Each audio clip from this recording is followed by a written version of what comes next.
नमस्कार मित्रों, मैं हूं डॉक्टर हरिनिवास। चैनल का नाम है संस्कृत साहित्य एवं संस्कृति। रम्या रामायणी कथा चल रही है। भरत ने बहुत कोशिश की लेकिन राम वापस नहीं आए। भरत ने चरण पादुका ली और अयोध्या में जाकर के नंदी ग्राम में अपने लिए स्थान बना करके और वहां रहना शुरू कर देते हैं। उनकी चरण पादुकाओं को राज सिंहासन पर स्थापित करके और उनसे ही अयोध्या का राज्य चल रहा है। भरत ने यह वचन ले लिया है कि 14 वर्ष पूरे हुए अगर आप एक दिन भी लेट हो गए अयोध्या आने में तो मुझे जिंदा नहीं पाएंगे। राम ने भी वचन दे दिया है। इधर राम से मिलने जब अयोध्यावासी वन में आते हैं तो आश्रम में रहने वाले ऋषि मुनियों को बड़ी पीड़ा हुई है, क्योंकि उनको बड़ा विक्षोभ हुआ है। उनको बहुत सारी समस्याएं खड़ी हुई हैं। इसलिए जहां राम, लक्ष्मण और सीता रह रहे हैं उस स्थान को छोड़ करके, उस आश्रम को छोड़ करके वो सारे ऋषि मुनि अन्यत्र जाने लग जाते हैं। राम को भी इस चीज का एहसास हो गया कि अयोध्या वासियों ने ये जगह देख ली है तो कभी ना कभी कोई ना कोई आकर के खड़ा होता रहेगा। इसलिए राम भी उस स्थान का परित्याग कर देते हैं और आगे चले जाते हैं। बहुत सारे ऋषियों मुनियों से मिलते मिलते मिलते मिलते अपना 10 वर्ष का समय राम ने पूर्ण कर लिया। इन 10 वर्षों के दरमियान राम ने सिर्फ और सिर्फ ऋषि मुनियों से मुलाकात की है और पूरे वन और वन के कल्चर को समझा है। देखिए, जीवन में इतना याद रखिएगा, चाहे जितनी बड़ी शहरी संस्कृति में आप चले जाएं, लेकिन जितनी ज्यादा वस्तुएं उतनी ज्यादा सिरदर्दी, इतना याद रखिए। करतल भिक्षा तरुतल वासा, हाथ पे जो मिल जाए उतनी भिक्षा से पेट भर लेना और वृक्ष के नीचे सो जाना, इससे बड़ा कोई सुख इस संसार में नहीं हो सकता है। और सबसे बड़े बड़े जो योगी हुए हैं उन्होंने सब भोगियों से अधिक स्वयं को सुखी माना है। और सुख का अर्थ ही ये है, ये कोई शारीरिक चीज है ही नहीं, ये तो मानसिक स्थिति है। नशा शराब में होता तो नाचती बोतल। नशा तो पीने वाले में है, शराब में नहीं है। किसी को एक ढक्कन से चढ़ जाती है और किसी को। राम ने उस वन्य संस्कृति को जाना है, उस वन्य संस्कृति को समझा है जिसको अयोध्या में रह करके नहीं समझा जा सकता। जिससे राम राम बने, उस संस्कृति को राम ने जाना है। आपको भी अगर श्रेष्ठ बनना है तो कभी भी समृद्धि आपको श्रेष्ठ नहीं बना सकती है, अभाव ही आपको श्रेष्ठ बनाएंगे। अभाव में रह करके जिएंगे अगर आप तो आप श्रेष्ठ बनेंगे। चाहे जितने बड़े बड़े लोग हुए हों, आप देख लें, अभाव में से जो लोग आते हैं वो महान बनते हैं, और जो लोग बहुत सारी समृद्धि के साथ में सोने की चम्मच लेकर के पैदा होते हैं ना, वो श्रेष्ठ नहीं बनते हैं, या उनको इस अभाव के जीवन में जाना पड़ेगा। और राम ने इस चीज को यहां पे निभाया। राम को वन में कुछ इस प्रकार के निशान दिखाई देते हैं जिनकी वजह से राम अत्यंत पीड़ित होते हैं। और फिर राम ये निर्णय करते हैं कि मैं इस पूरे वन को, पूरे दंडकारण्य को राक्षसों से विहीन बनाऊंगा। इसके लिए वो प्रस्थान करते हैं। बीच में विराध मिलता है, बड़ा विशालकाय राक्षस है, और वो राक्षस जो है वो सीता को उठा लेता है। राम लक्ष्मण को तो ऐसा लगा कि उनके प्राण गए, लेकिन राम के दिव्यास्त्रों के सामने विराट मरता है। उसको जमीन में गाड़ते हैं राम, क्योंकि यही उसकी एक विधि थी। इसके बाद सीता को लेकर के आगे बढ़ते हैं और फिर शूर्पणखा वाली कथा महर्षि वाल्मीकि ने प्रस्तुत की है। शूर्पणखा राम को अपना पति मान चुकी है। देखिए, मैं यहां ऐसा मानता हूं कि अनेक विवाह की प्रथा जिस समय थी, उस समय कोई भी स्त्री किसी पुरुष को देख करके उसके प्रति आकर्षित हो सकती, भले उसका विवाह हो गया हो, फिर भी उसकी पत्नी बनने का उसको एक अधिकार है, वो ये चेष्टा तो कर ही सकती है।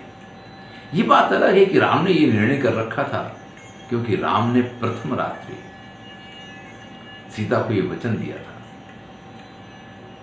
कि राजाओं के महलों में अनेक पत्नियां होती हैं, और उनके तो पिता महाराज दशरथ की, आप तो 3 रानियों के बारे में जानते होंगे, 350 रानियां थी। तो राम ने ये कहा था कि मेरे जीवन में एक ही होगी, सीता, सीता के अलावा कोई नहीं होगी। इसलिए शूर्पणखा के प्रयत्न बड़े ही निष्फल हैं वहां पे। लेकिन जिस प्रकार से राम उसको लक्ष्मण के पास भेजते हैं कि आप लक्ष्मण से शादी कर लो, लक्ष्मण जिस प्रकार से राम के पास भेजते हैं उसको फुटबॉल बना दिया है। मुझे तो बड़ा ऐसा लगा कि ऐसा व्यवहार नहीं होना चाहिए। और वहां से भी आगे बात यहां तक पहुंच जाती है कि जब वो सीता पे आक्रमण करती है तो राम उसकी नाक कटवा देते हैं। देखिए, ये किसी स्त्री के साथ व्यवहार मुझे योग्य नहीं लगता है। लेकिन अगर आपको राक्षसों से लड़ना ही है तो कुछ तो ऐसा करना पड़ेगा ना कि जिसकी वजह से उनका खून खोले। और राम ने इसलिए इस कार्य को किया। पहले वो खरदूषण के पास जाती है, 14,000 सैनिकों को लेकर के खरदूषण और त्रिशरा आते हैं, और राम ने 2 घड़ी का समय नहीं लगाया, यानी 1.5 घंटे। देखिए, 24 मिनट की एक घड़ी होती है, 24 मिनट की एक घड़ी होती है, यानी 48 मिनट में राम ने 14,000 राक्षसों को मार डाला है। क्या तीव्रता थी उनके बाणों में। खरदूषण और त्रिशरा की भी मृत्यु हो गई। अकंपन वहां से भाग करके रावण को यह समाचार देता है कि दंडकारण्य में 2 कुमार ऐसे आए हैं जिनका सामना करने की शक्ति किसी में नहीं है। इधर शूर्पणखा भी रावण के पास पहुंचती है। अकंपन की सलाह से रावण ये निर्णय करता है कि मैं सीता का अपहरण करूंगा। मारीच की मदद से सीता का अपहरण होता है। लक्ष्मण और राम सीता को ढूंढने जब निकलते हैं, जटायु मिलता है। कबंध उनको ये बताता है कि आपको कहां जाना चाहिए। कबंध को मारते हैं राम लक्ष्मण और फिर शबरी के यहां होते हुए पंपा सरोवर पहुंचते हैं। वहां हनुमान जी के साथ जाकर के सुग्रीव से मित्रता होती है। राम बाली को मारते हैं। राम के जीवन पे एक बहुत बड़ा कलंक कि छुप करके बाली को मारना। राम ने वहां पे मनुस्मृति के श्लोक उल्लिखित किए हैं कि मनुस्मृति ये कहती है कि ऐसी ऐसी स्थिति में मनुष्य का ये धर्म है कि उसको पापी को सजा देनी चाहिए, इसलिए ये सजा मैंने तुम्हें दी है। बातें थोड़ी खोखली लगती हैं क्योंकि वास्तविकता वास्तविकता है। अगर आप महान योद्धा हैं तो आपको सामने से युद्ध करना चाहिए। अगर आप युद्ध नहीं कर सकते हैं तो खुद को महान योद्धा कहलाना बंद कर दीजिए। इसमें बाली ने कुछ गलत नहीं कहा। जो तारा बाली की पत्नी थी, जो बाली के लिए मरी जा रही थी, वो सुग्रीव की पत्नी बनकर रहने लग जाती है। ये भी एक संस्कृति है। महर्षि वाल्मीकि की रामायण में आपको बहुत सारी ऐसी चीज़ें जानने को मिलेंगी। बहुत सारी संस्कृतियों का परिचय मिलेगा, बहुत सारी बातों का परिचय मिलेगा। मैंने हर चीज़ को प्रस्तुत करने की कोशिश की है। अगर आपको ध्यान से सब चीज़ों को जानना है तो अवश्य ही पूरी वाल्मीकि रामायण की वीडियो देखें। इधर राम बाली को मारने के बाद सुग्रीव से जो अपेक्षाएं रखते हैं, सुग्रीव बहुत दिनों बाद राज्य मिला, पत्नी मिली, सब कुछ मिला, भूल जाते हैं। लक्ष्मण को बड़ा क्रोध आता है। इनको बार बार क्रोध आ जाता है। इन्हें तो अपने पिता पे भी क्रोध आया था, कैकेयी पे भी क्रोध आया था, भरत आए थे तब भी क्रोध आया था, फिर क्रोध आ गया। राम कहते हैं कि भाई गुस्सा करो लेकिन इतना मत करो कि फिर कभी मिले तो कोई गुंजाइश ही नहीं रह जाए। जाओ उन लोगों को समझा के आओ। लक्ष्मण आवेग में आकर के जब किष्किंधा पहुंचते हैं, क्या सुंदर महर्षि वाल्मीकि ने वर्णन किया है। सभी लोगों को प्रसन्न करने के लिए किस प्रकार से प्रयत्नशील हैं। बहुत सारी स्त्रियां, बहुत सारे लोग वहाँ प्रयत्नशील हैं। और फिर किस प्रकार से सुग्रीव उनसे क्षमा याचना करते हैं। राम और सुग्रीव की मित्रता जब आगे बढ़ती है तो बहुत सारे वानर आकर के और फिर सीता की खोज के लिए निकलते हैं। संपाति की भी कथा यहाँ पे प्रस्तुत की गई है। लेकिन हनुमान किस प्रकार से लंका पहुंचे हैं उसका वर्णन लंका नगरी का वर्णन, लंका को देख करके हनुमान का डर जाना, और फिर जब अंदर प्रवेश करना तो सीता को ढूंढते ढूंढते रावण के महल में जब वो घूमते हैं तो एक बार तो वो ये समझते हैं कि सीता यहाँ है ही नहीं, या तो ये राक्षस मार के खा गए हैं। लेकिन बुद्धिमान व्यक्ति वही है जो अपने किए हुए कार्यों की पुनः पुनः समीक्षा करे। हनुमान फिर से विचार करते हैं कि भाई लंका की कोई जगह बाकी तो नहीं रह गई, तो मैंने रावण का पूरा निवास ढूंढ लिया, सब जगह ढूंढ लिया, फिर सीता दिख क्यों नहीं रही है। फिर उनको ख्याल आता है कि मैंने रावण का रनिवास देखा, महल देखा, लेकिन महल में जो उपवन है उसको नहीं देखा। और फिर हनुमान जब अशोक वाटिका में पहुंचते हैं तो उनको सीता दिखाई देती है। यहाँ कहीं पे भी हनुमान की विभीषण से मुलाकात नहीं दिखाई है महर्षि वाल्मीकि ने। ये तुलसीदास का प्रयत्न है। सीता से मिलकर के सीता को पूरी राम कथा सुनाते हैं, तब तो सीता विश्वास करती हैं, नहीं तो सीता तो यही मानती है कि ये भी कोई मायावी राक्षस है, ये रूप रख करके आया है और राम की बातें कर रहा है। लेकिन जब बहुत सारी बातें ऐसी ऐसी बताई जो सिर्फ राम और सीता ही जानते हैं, जो राम ने हनुमान को बताई थी, तब सीता विश्वास करते हैं। फिर वह अंगूठी देख करके और भी उनके मन में विश्वास उत्पन्न होता है। इधर हनुमान को ये लगता है कि माता सीता के वो विश्वास आए, ये बड़ा जरूरी है। और फिर ज्ञानी नाम अग्रगण्य में लंका से ऐसे ही खाली सीता के समाचार लेके वापस चले जाए। और फिर जो हनुमान करते हैं वो तो एक हनुमान ही कर सकते हैं। पूरी लंका को आग लगाना, पूरी लंका को तहस नहस करना, इतना कुछ हनुमान करके यहाँ से गए हैं कि रावण भी हिल जाता है अंदर तक। रावण मरते मर गया, लेकिन हनुमान का भय हमेशा उसके मन में बना रहा। और सिर्फ रावण के मन में क्यों, लंका के प्रत्येक निवासी के मन में बना रहा। ये हनुमान का यही का पराक्रम है। फिर तो हनुमान जब राम को समाचार देते हैं तो तुरंत ही सेना प्रस्थान करती है। विभीषण भी राम के पक्ष में आ जाता है, क्योंकि भाई से उसको अलग होना ही था, उसको लंका का राजा बनना ही था, उसको लंका में मरखप नहीं जाना है, उसको रावण की तरह रहना ही नहीं है। और वो पहले से ही राम की शरण में आ जाता है। राम उसको लंकेश कह करके, राम की बहुत बड़ी राजनीतिक सफलता है।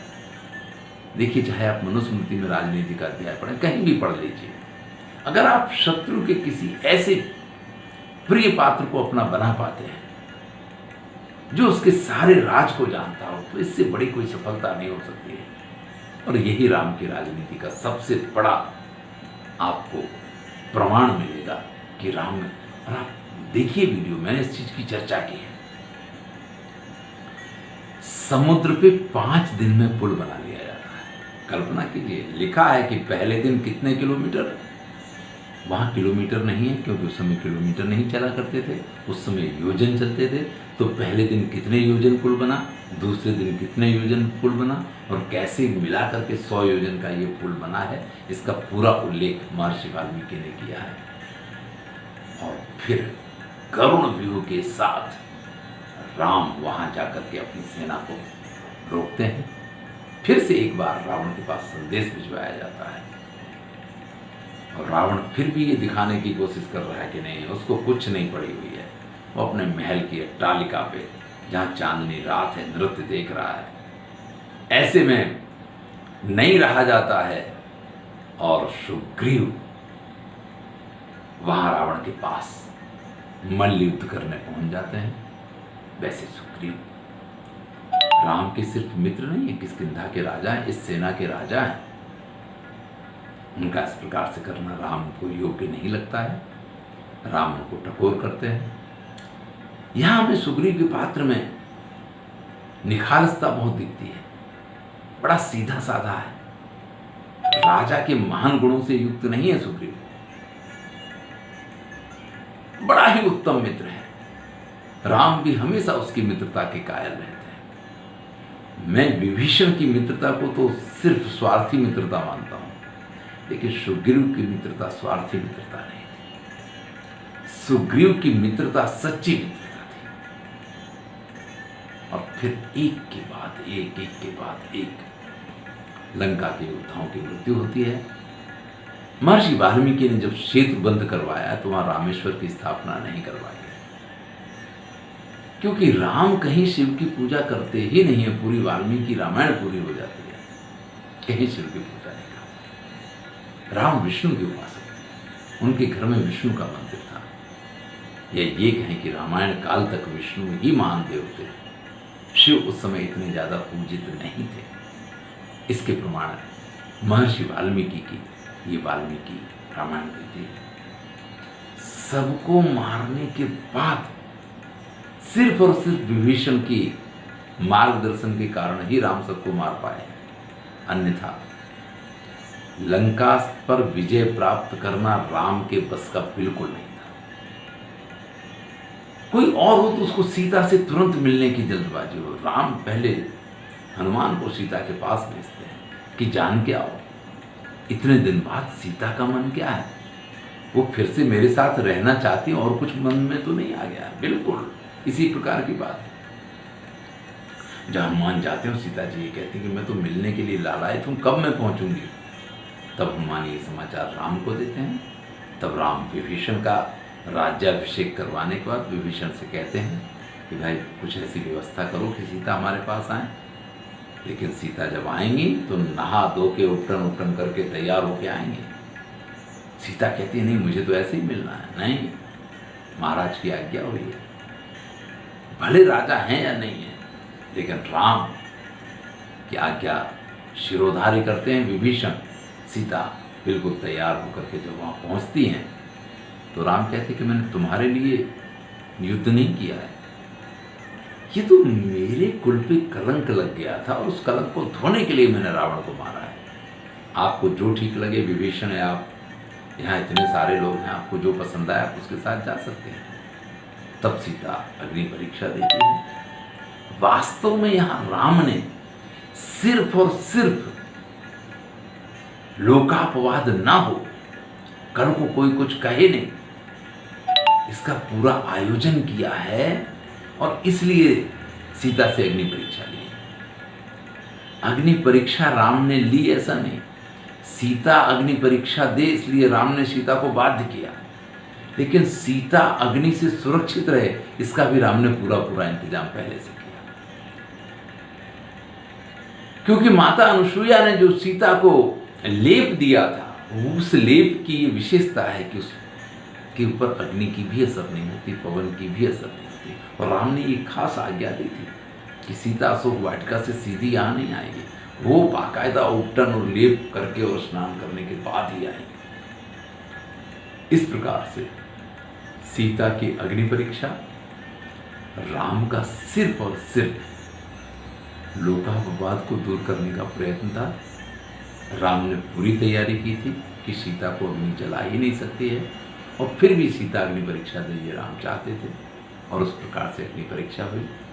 राम के राज्य में पूरी प्रजा अत्यंत सुखी है। राम अयोध्या वापस आए हैं, उनका राज्याभिषेक हुआ है। भरत ने ये समाचार सुनाने के लिए हनुमान जी को कई कन्याएं दान में दी हैं। इसका अर्थ ये है कि महर्षि वाल्मीकि के हनुमान बाल ब्रह्मचारी नहीं है। इसके बाद जो उत्तरकांड है वो प्रक्षिप्त है, बाद की रचना है। उसमें बहुत सारी कथाएं आती हैं, जिसमें रावण के जन्म से लेकर के और पूरे राक्षस कुलों की कथाएं आती हैं, रावण के दिग्विजय की कथाएं आती हैं, और उसके बाद भी राम के अश्वमेध यज्ञ की सारी कथाएं आती हैं। किस प्रकार से सीता पृथ्वी में समा गई वो पूरी कथाएं हैं, और उनको सबको मैंने प्रस्तुत किया है। अगर आपको इस पूरी राम कथा को विस्तार से जानना है तो आप महर्षि वाल्मीकि द्वारा रचित वाल्मीकि रामायण पे मैंने जो अपनी प्लेलिस्ट में वाल्मीकि रामायण के नाम से वीडियो रखे हुए हैं, आप उनका आनंद लें। मेरे चैनल का नाम है संस्कृत साहित्य संस्कृति, और अत्यंत उत्तम रम्य रामायणी कथा यहाँ प्रस्तुत की गई है। सुनिए और मित्रों